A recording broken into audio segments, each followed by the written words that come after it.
you really want to do it, because this is what you love, because it's not the easiest job. It's not, it would be great if I can go to my job and close my computer at 6 and just go home and that was it. But this is just, for me, something that always felt like this is what I want to do. This is my highest goal. This is a podcast called Walk, Talk, Listen. An attempt to connect people and make this world a bit better by sharing opinions and experiences based on the belief that everyone's perspective is true, albeit partial. My name is Maurice Blom, and I would like to welcome you to yet another episode of Walk, Talk, Listen.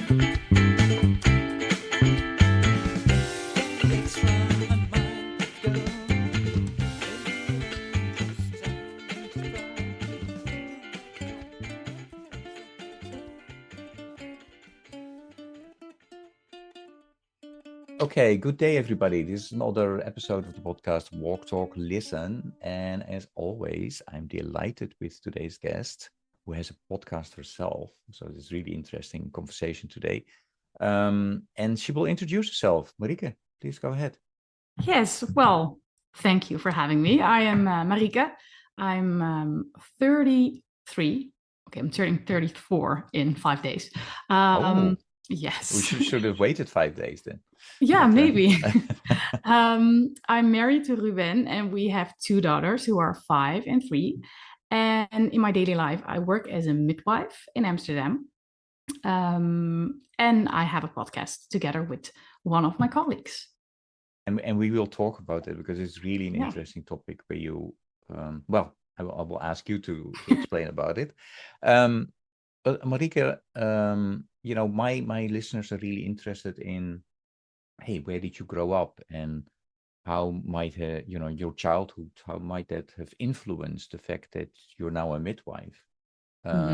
So tell us a bit about that. Yeah, well, I grew up in Zwolle. That's a town, I think, an hour away from Amsterdam, with my parents, a brother and a sister. And I had a very good and happy childhood. And I think how it influenced on what I became is when I was, I think, around 10 or 11, I watched a show, a Dutch TV show, and it was called De Verloskundige Praktijk, which means the midwife practice, about midwives. And at that point, I said to my mom, that's what I want to do when I grow up. And wait, what age? I was 11. Wow. Yeah. Okay. So like grown-ups would always say, okay, could you not choose like a normal job? Why would you want to do that? Or they said, you will probably change your mind. I think that's what happened the most when I went to high school. They say, you will probably change your mind. You have to have an open mind on what you want to do. And I said, no, I really want to do this. So I did. I had to explore other things because it's a system where I think, way more people sign up than actually can do the study. So 1 in 5 can actually do the study to become a midwife. And I was 16, and then I signed up. And there were 4 locations where you could go to school, and the 2 closest were possible to go by train, which I would love to do because I was 16, I was living with my parents, and I didn't want to move out of the house, of course. But I had to go to Maastricht, which is 4.5 hours from door to door from my parents. And I was selected. And before I was selected, I said, I'm not going to do it because it's too far away. But then I got selected and I was like, yes, I'm going to do this. So I moved to Maastricht. And that was very, very challenging for me. Definitely the first year, because I was way too young. All my friends were still in high school, and I was, for me, it felt like another country. So I went home every moment that I could. So when I had school up until 1 and the next morning up until 11, I will go back and forth to my parents. So of course that didn't went very well. So in the end, I started over again a year later with a new group of students, and then it became way better, but it was a very challenging study, because if you want to become a midwife, I think I think you're maybe familiar with how it works since you're Dutch, but for most people, this Dutch system is very different, because if you're a midwife in Holland, it's you work very alone and you have a lot of responsibility. So in most countries, you will just go to a doctor and they will attend your delivery, or you will at least be in a hospital. But in Holland, you just go to a midwife as long as you're healthy, and we do all the checkups during the pregnancy, and during the delivery we are the one responsible, and we are the one that attends birth, and that can be in a hospital or at home. You can only deliver at home when it's safe, of course. So you get a lot of responsibility, and I think there was way too much responsibility for somebody that young. And you have to do a lot of internships. 50% of internship is internships, because of course you cannot learn everything from a book and then just see it in real life when you're done. So that was very, very challenging, and that formed me, I think, a lot as a midwife as well. That was definitely not something that came easy, but I was really, really persistent. I really wanted to do this. So in the end, I did.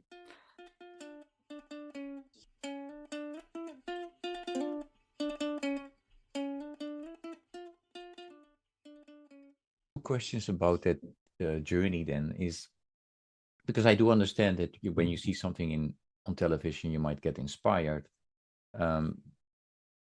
Two issues around, because you have siblings. They watch the television series as well, and they did not become midwife. I assume. So what was it for you? And what I guess you romanticized the whole thing, and ultimately did it give you what you were expecting? Yeah. To find. Yeah, you definitely romanticize everything that's going on. I think my brother definitely did not want to become a midwife. And my sister, I think she was like 7 at the time, so that's a totally different. I don't think she even saw the show. And at that age, you just think, oh, that's great. Babies are born. You see a lot of babies. You cuddle with them, and that's totally not the deal of how it works. But I think I was just fascinated with birth and how it works, being pregnant, and that there is an entire human coming out of somebody.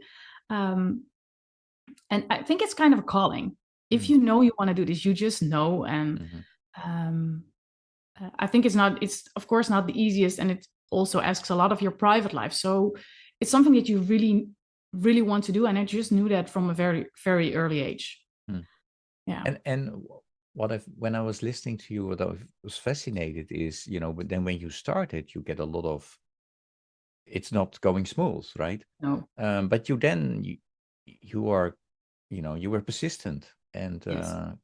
Where did that come from? Because I can imagine that, this is much more difficult than I thought it was going to be. But you pushed through. Yeah, because I really had a goal. I really thought, this is what I want to do. And I really felt that I was able to do it, but I was still too young. But there was nothing I could do about being too young. So that's sometimes people said, but you are still very young. Like, yeah, but I cannot help that I'm that young. I cannot become older right away. But I just really knew this is what I want to do. And I think what was the problem was that there are people like watching over your shoulder the entire time, checking every little detail that you're doing.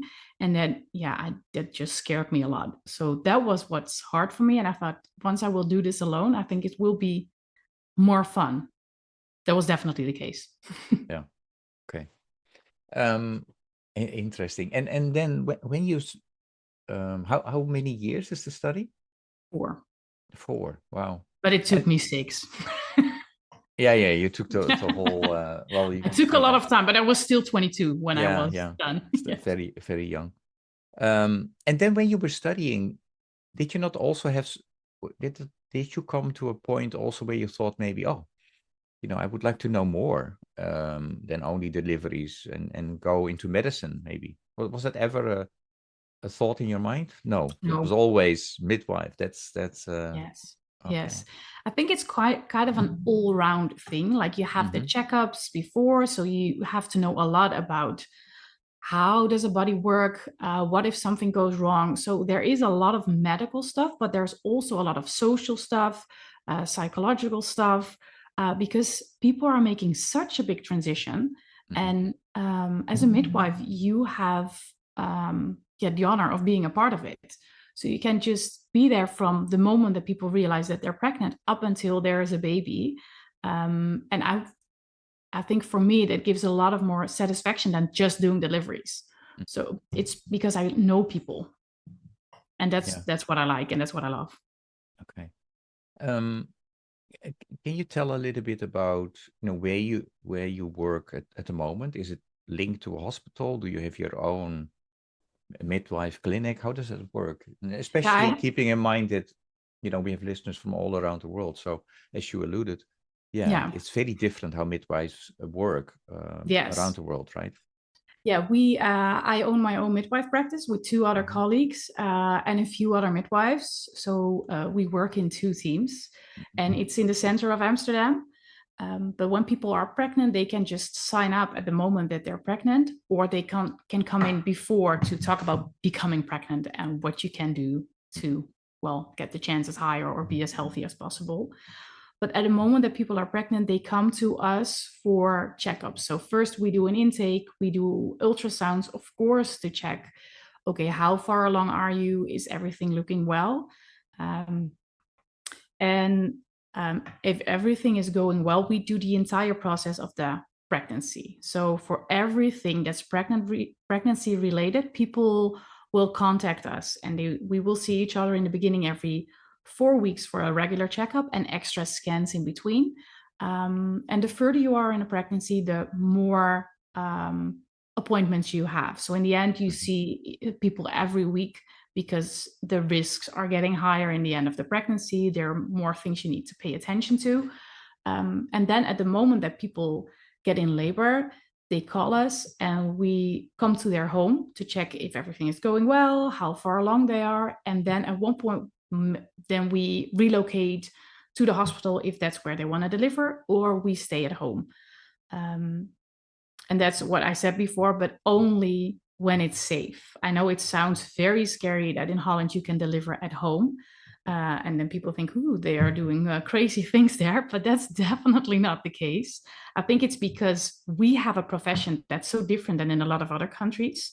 And we are close to a hospital. We have medical attention very quickly if we call an ambulance, or if we have an emergency. So if there's something that you do not expect during a delivery at home, you have medical assistance within 10 minutes. And of course, your own set of skills in your own emergency kit, which you can use. But then if you had a delivery, that's what we attend. And then we can come in the first week 2 or 3 times to check in with mom, dad, the baby, to check in how the family is doing. And of course, something that we have in Holland, which is great, is kraamzorg. That's a nurse that comes to your home the first 8 days to help you with recovering with the baby and how everything works, and checking how it's going medically. And that's kind of, how we work. And on a day-to-day basis, that looks like I'm having days in the office where I see people, or I'm on call, and then I will go to the home visits for people who already had a baby. I will do the emergencies and the deliveries. And one of the things that we have, and what I think is amazing, is we offer centering pregnancy. And that means that people are not just doing the checkup with one of us, but that we organize group meetings where you do your checkups together with 10 to 12 other pregnant women the same stage as you, because then we have 2 hours where we check everybody and always have topics that we discuss, so that we give way more information about the physical parts of being pregnant, having a baby, like the delivery, of course, we talk about that for 2 sessions and the part after, but definitely also the mental part, and to build connection with other people, that people have like their own social network with people in the same stage as they are in their own neighborhood.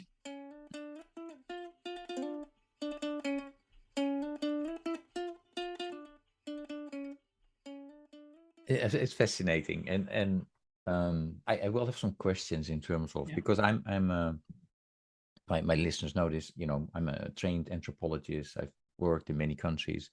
So, if you're mentioning that, the Netherlands is different in terms of delivery of babies and how we look at it, I think it's different if you compare it to other Western countries.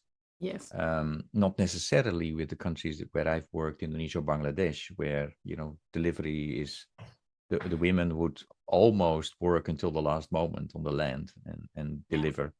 So I have a couple of questions around that, but first, what I hear is still, your passion, and you would like to tell the world about what is this about, and one of the reasons now, and how you do it is through a podcast that you started. So please tell us about, how long ago did you start the podcast? You're doing that with a colleague and a friend. Why, and what do you hope to achieve? Well, why? Yeah, to be fair, we just thought it was a lot of fun. That was the biggest reason why.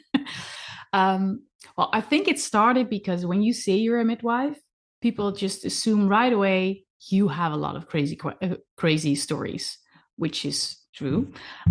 So we get a lot of questions. Okay, how is this working, and how is that going, and what is the craziest thing you ever saw, or what was the craziest location you ever had a delivery?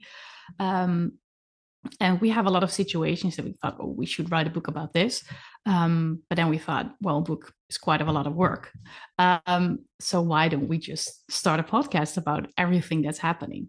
And there are already a lot of podcasts about birth and delivery and stories of how deliveries went, but not really from a midwife perspective. How does your work look? What are you doing on a day-to-day basis? So that's what we thought, okay, that's what we're gonna do. So it's, of course, it's also informative a little bit, but it's mainly entertaining. Yeah. Yeah, no, and that is true. I definitely think people should check that out if they are able to listen to Dutch. And quite some of the listeners are capable of doing that.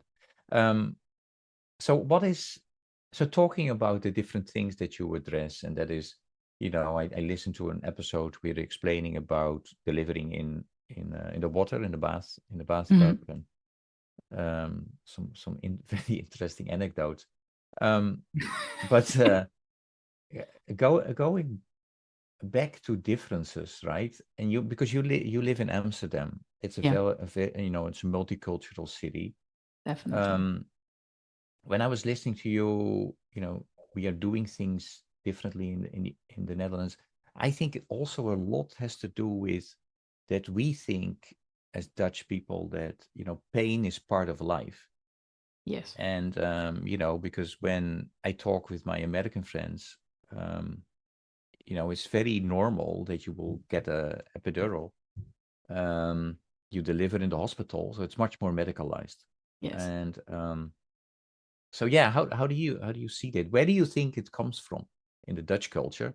That pain is part of life, and also of a delivery. Then, and how does that play out then when you have to deal with people from other cultures, because they have probably other expectations, so you had to change your approach. That's my assumption. So tell a bit about it. Well, in our practice, 1 in 3 is an expat. So that means we have a lot of people with other expectations. And I also see that also, if you look at the culture in Amsterdam, it's also different in Dutch people than if you would go to the east of the Netherlands. So I think that we do see that pain is part of life and part of giving birth. And also because there are downsides to having an epidural. So it's good to know I'm not against the epidural, definitely not. And if people want to have an epidural, they definitely get one. So sometimes there are people that think, okay, but I cannot get an epidural because then the midwife get paid less. Definitely not true. Or that we are against it, but I'm not. But what we are really pro is that people know what they are choosing. So if you are choosing to have an epidural, do you know the upsides of the epidural, but do you also know the downsides of the epidural? And if you know both and your choice is to have an epidural, then definitely do that. So I would never stop anyone from doing those kinds of things. I'm really pro making your own choices, but do it well informed. And I think that's really important. And I think what the biggest difference in Holland is, if you compare it to the rest of the world, is that we see pregnant women as just healthy women who are happening to have a baby. You're not sick. You're just building another human. So that means that we really have the vision that you are healthy unless proven otherwise. So, but that doesn't mean that we're not checking anything. We do, but we like to check, okay, how realistic is that you have this, and how big is the chance? Do we have to do an entire blood work every time that we see you? Then my answer will be no, that's not necessary. But I understand that that's for other cultures that will be different. So I think we just have a lot of open conversations about why do we work the way that we work. And funny thing is that if you talk about it with people and they want to do a lot of tests, and I explain why we normally do not do the test, but if you want to do it, you're free to do it. Then a lot of people think, okay, makes sense. I will just look into it for what my reasons are. And I'm open to anything if people know why they want to do something.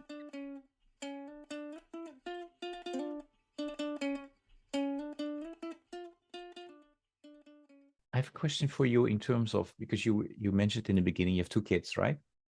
They're still young? Yes. Okay. So, but you were a midwife before they were born. Yeah. So did your experience of delivering, 2 children, did that change the way you work? I think it will always change a little bit when you have your own kids. I don't really think it changed me a lot in the pregnancy and how you do the checkups. Well, now I say this, I think, well, maybe a little bit. I think I'm pretty honest in what you can expect. So I always prepare pregnant women already a little bit more and on a different level than I did before. But that's also maybe because I'm a midwife now for 10 years. So the more experience you have, the more you can explain and help people. And during the delivery, I think, I think in some cases it helped me in understanding what people feel, but also all deliveries are so different. And I had my first delivery was quite long, but actually in the end, I'm quite happy that it was kind of challenging to me, because there are also people that just think, well, that wasn't that bad, or that went quickly. And I think if I had that experience, I might have thought, well, it's not that intense. And now I think, okay, yes, having a baby is very intense. And in the first week, that's what I think. I knew it, but still surprised me the most is how you feel physically, how you feel mentally, still unexpected things, even though I saw a lot of new moms already. So I think that changed me. I think I can be very understanding in how you feel in the first time, what hormones can do. And I think I can reassure people easier than before. Also, I think people tend to listen to you a little bit better when you already had it yourself. That's the question that I had. Yeah. Yeah. She knows what it is about. Yeah. So you have more credibility now. Yeah. Yeah. Okay. Yeah. The thing is that people also have that before, like when they know I have kids, they assume that I know how it is to deliver, which I know. But of course, it is also a possibility that I had 2 scheduled C-sections. You never know. But still, people just assume, okay, she had a baby, she knows how it feels. Yeah. Yeah. Yeah. Hey, a quick question about Amsterdam, because you came from eastern part of the Netherlands, but more rural. As you alluded to, Amsterdam is much more a metropole, big city with different influences, although the Netherlands is anyway, more and more a melting pot. But so 2 questions. How did you end up in Amsterdam? And how did you have to learn things, of working in the big city? Definitely. I came from Zwolle, then I studied in Maastricht. But I met my husband when I was 17. And he studied in Rotterdam. And he was studying to become an art director in advertising. So when he was done and I was done, we lived in Rotterdam for a little bit, but all the big I cannot think of the word. Yeah, the advertising and the commercials all the big companies are in Amsterdam. Okay. So we decided to move to Amsterdam for his job, just to see how it was there. And then I became a midwife at the practice where I work now at Amstermam. And then I became one of the owners. So now we're staying here. Yeah. But did you have to learn, in terms of communication? Yes. Because in cities, often they are more direct, right? Yes, definitely. I think I'm a direct person already, so that's kind of good. But it's totally different from smaller cities. So where I had in other practices where I did internships or where I worked, people just tend to believe me right away when I said something. And then I became to Amsterdam, and people were really challenging me. Like, how do you know? Is that scientifically proven? What are the risks? What are the odds? Do you have numbers? So I really had to. I think I became a better midwife because I could really say, okay, this is why this is happening, and this is how big your risk is, and this is so I could really tell people why I did what I did, and also that that learned me a lot. So why am I working the way I'm working, and why can I not do it on a different level? And I can. I think my boundaries are, by the time that I'm here, are more clear also with people. I think people are more direct, and they ask more than in small villages. Okay. Hey, that this podcast is a spin-off of a 100-mile walk that I've been doing since 2011, 2012. Training now, started to train again for the next one, the first week of October. Wow. New York, New Jersey, where I will do 15 to 20 miles a day for 5 to 6 days. But, during COVID, I was not able to be joined by guest walkers. I don't know if that's even a word. But so then I thought, but then I can still virtually walk, and that's what we kind of do now. But a question that I always ask to people that would walk with me is, okay, you're walking now with me, and I'm trying to do this to raise awareness and funds to end hunger and poverty and injustice. Why would you walk 100 miles in a week?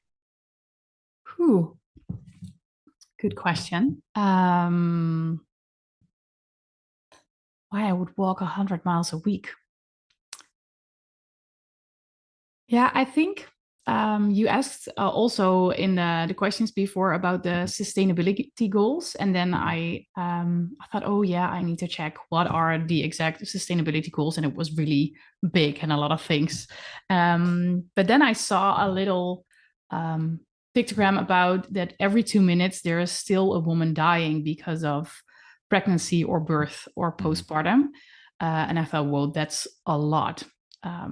Definitely, if you compare it to, the West, where that's a very rare thing.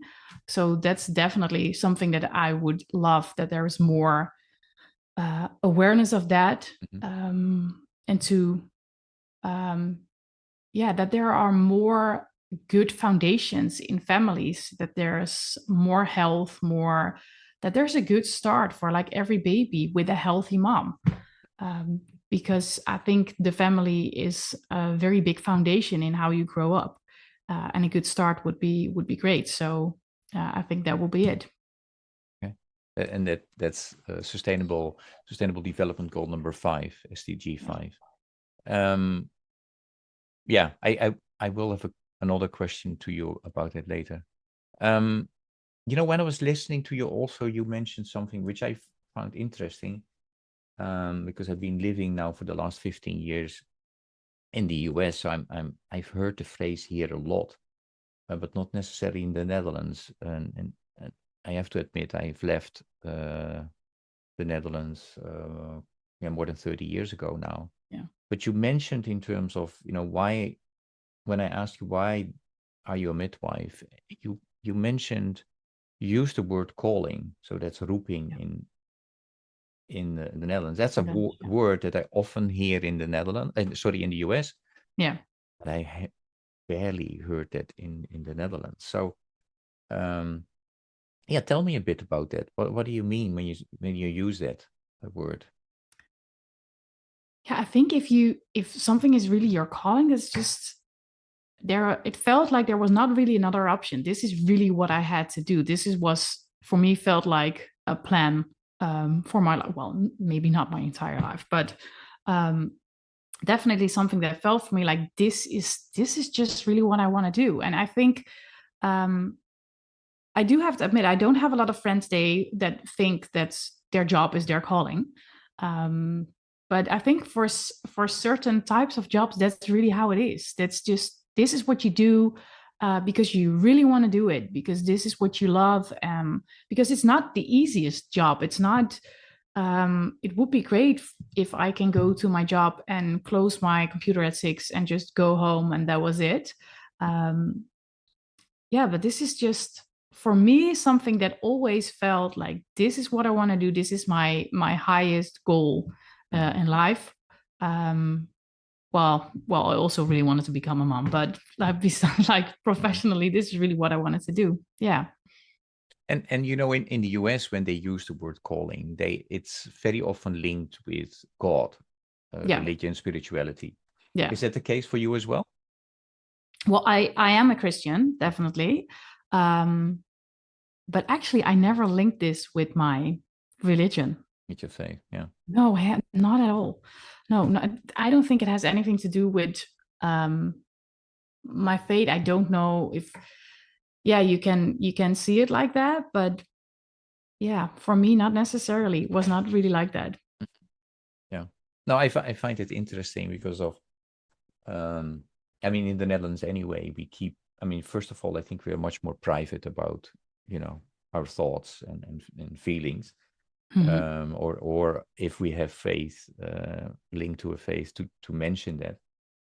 I'm just, as an anthropologist, I'm fascinated by that.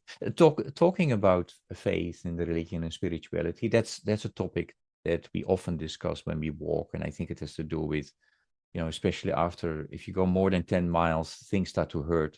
And you think like, why am I doing this? Yeah. Then you talk about, purpose in life, faith, and so I often talk with my guests about it in terms of, it seems that the younger population is experiencing or doing things differently. At least that some of my guests are saying that, they might be spiritual, but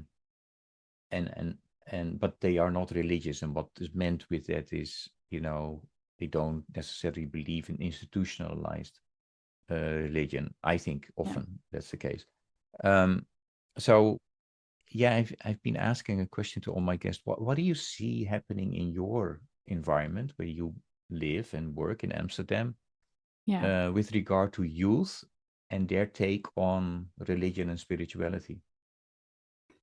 Yeah, I think that's I don't see a lot of people like in puberty or like the young 20-year-olds. Yeah.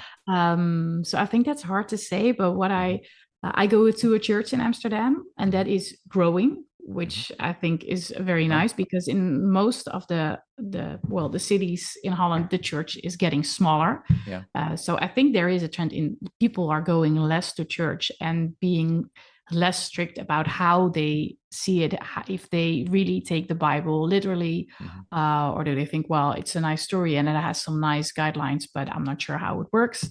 But what I definitely see in people is that they are still looking for something. So if they let go of one thing, I see a lot of people also my age still really searching. Okay, but if it's not a religion, what do I believe? Or if I think a lot of people my age are also not brought up religious. I think that's totally different in the US, where I have the feeling that a lot of people are still religious, but I see people are really searching.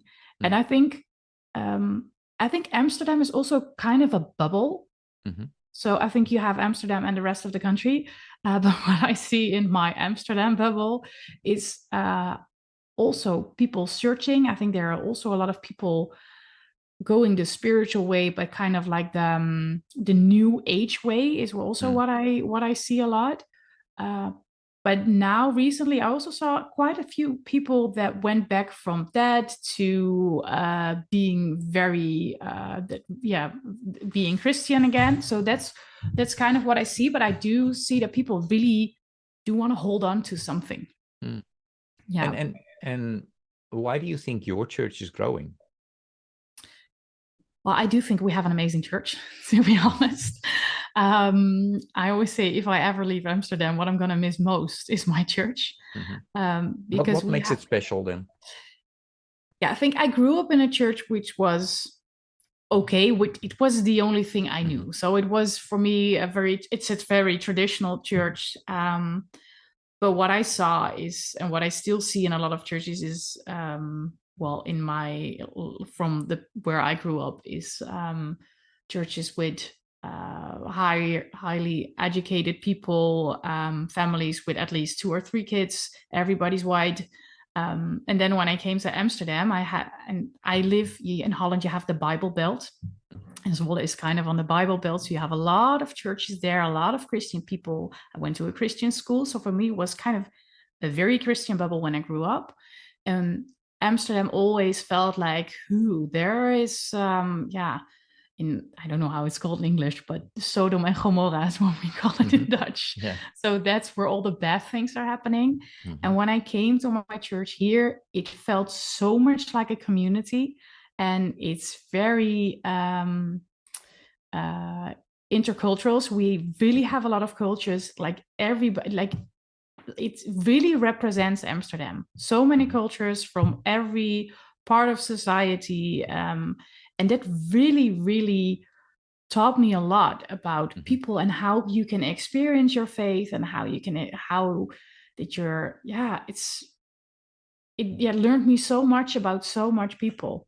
And how you can see your religion, your faith, with a lot of open conversations, but also with smaller groups, and people are very connected, and that's what I love.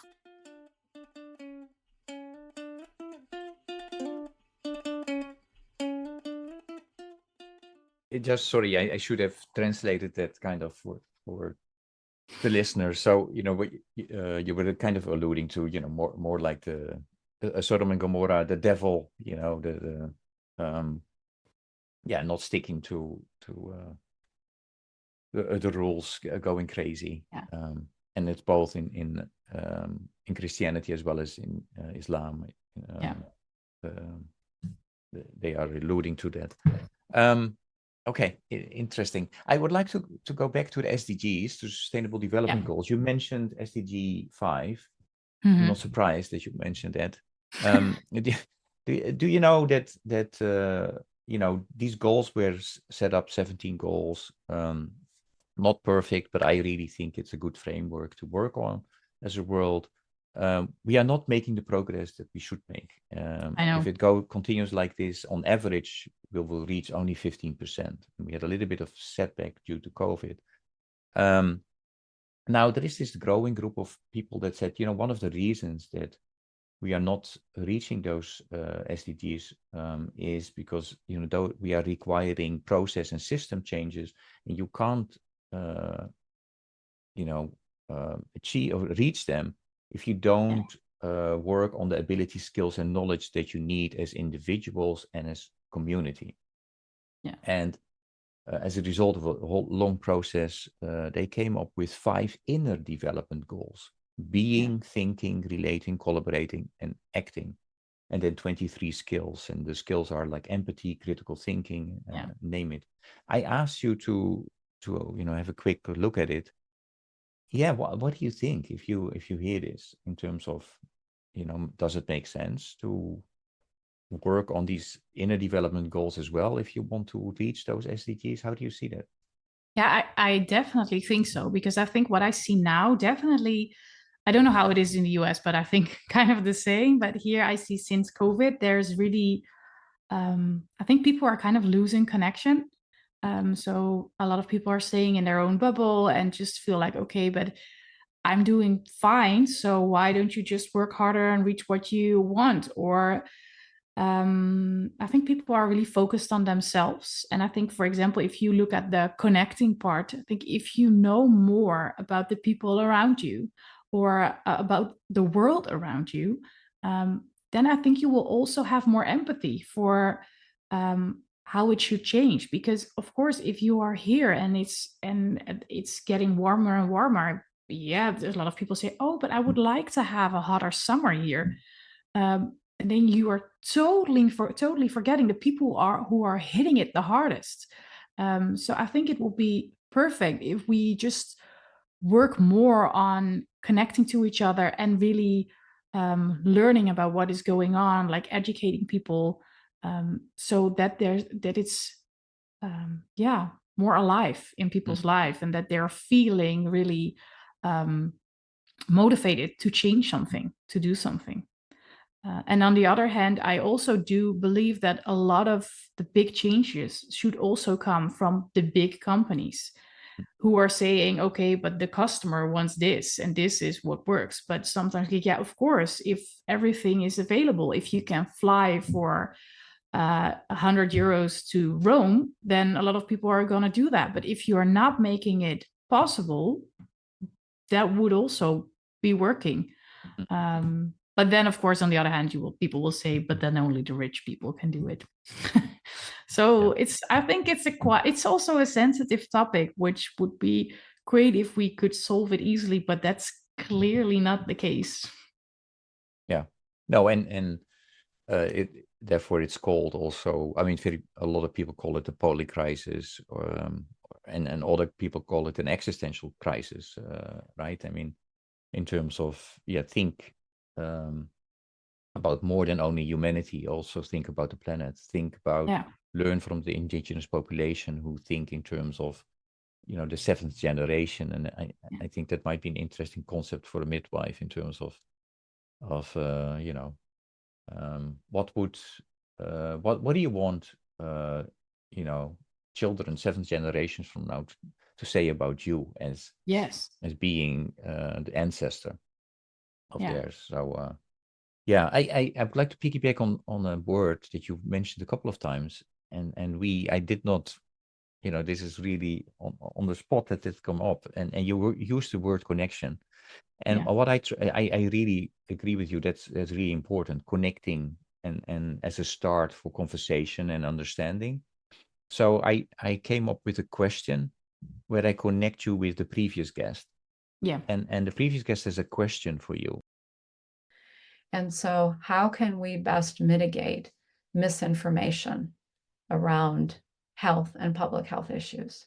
So it's kind of funny that a health issue a question came up because the guest didn't know that you would be the next guest, but No. yeah. So what is your answer? I thought it was kind of a hard question because I would love that there would be less misinformation. And I think that's also hard in now with the social media. Just people can just say things and then other people think, oh, she looks reliable. I just believe what she's saying.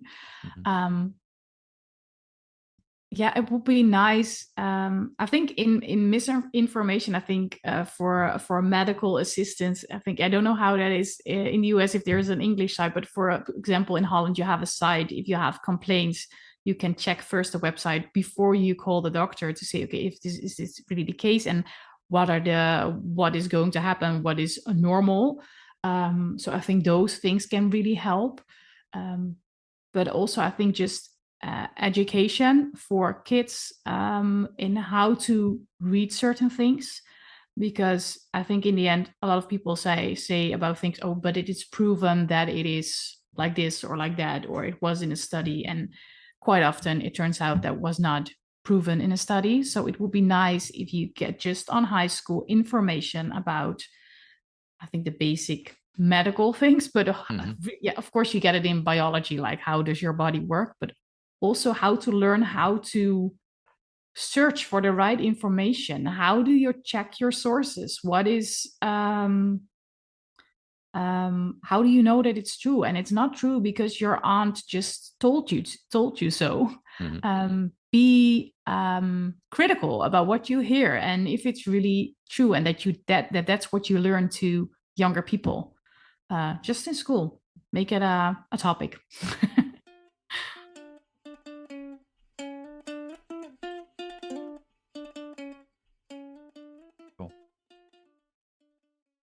Your question for the next guest. My question for the next guest. I thought it was so hard because you've no clue who it is. But I would say, what was a big mistake in your life? What taught you a lot? Okay, I like that.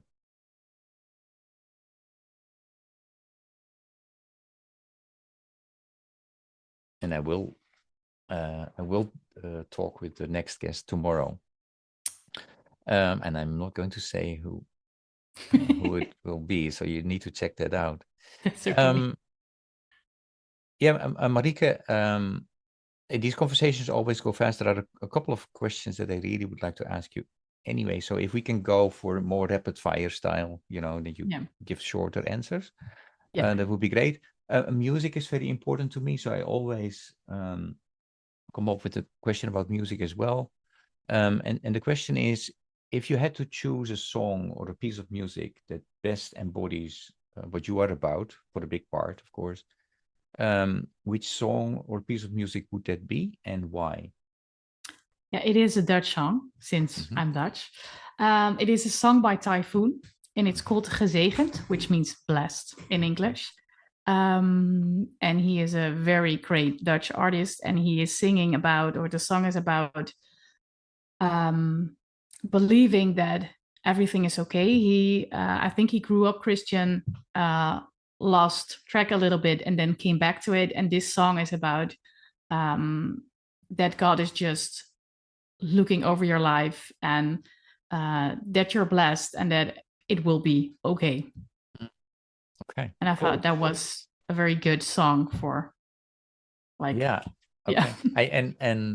I've had guests from the Netherlands before. I don't think I've ever had somebody that came up with a Dutch song, so that's cool. And because there is a playlist on Spotify. When you Google hashtag Walk Talk Listen, you will find the playlist and all the songs that were selected by my guest. It's really, very wide range of songs, from classical music to hard rock.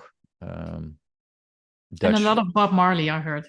Bob Marley, yes, Bob Marley, absolutely, yes. Redemption Song. Yes. Mentioned a couple of times. So that's kind of interesting.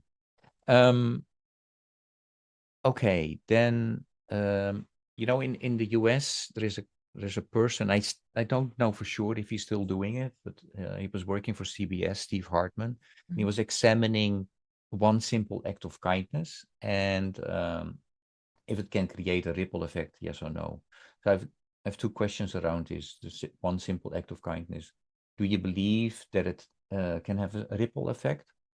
And second, if I ask you to come up right now with one simple act of kindness that you would do this week, what would you do? I do believe that it can create a ripple effect. I think if somebody's having a bad day and you are being nice to them, I think it can definitely make them feel better and be nicer to other people. So definitely, and I think an act of kindness. It's also hard not to. Yeah, how can you really help people? Like sometimes it's hard to know how to help people. But what I'm thinking about now is like in front of our grocery store, like of our supermarket, there's I think almost every day somebody who is selling we have it. It's called the Straatkrant. It's a paper for homeless people, and they sell it. And I think an act of kindness would be just, of course, to buy it, but also just maybe do something extra for them. Give them a good day or give them extra money or a meal or so that they feel a little bit loved.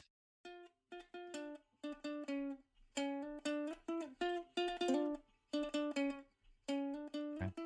Great. So I hope you will do that. Yeah. Yeah. Do you have any message for the listeners, or an invitation, or a question? A message for the listeners. Yeah, or a question.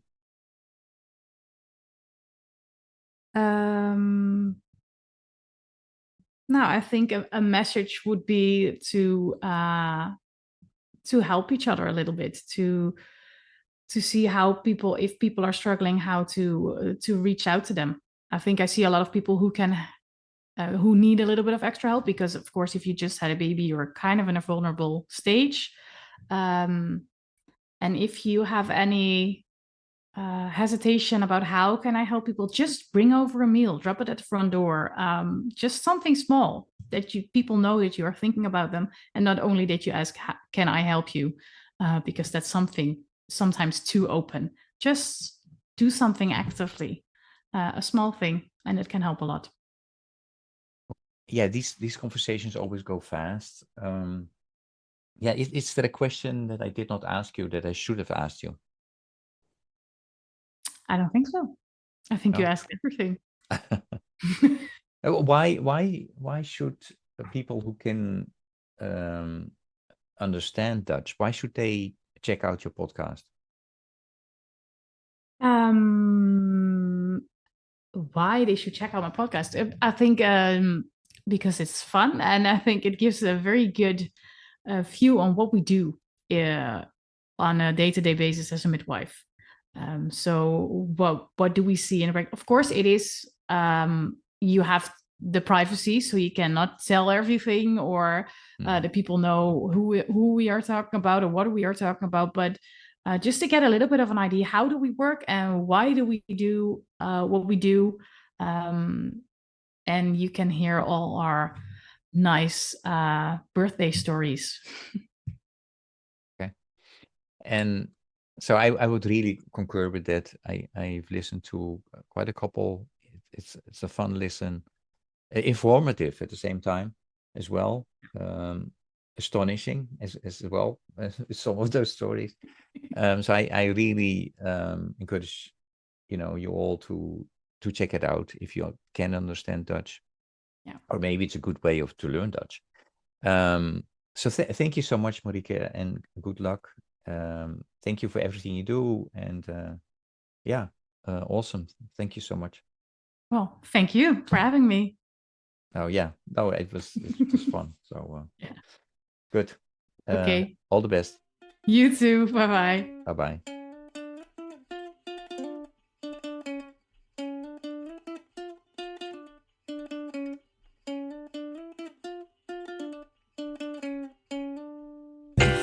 Extra mile.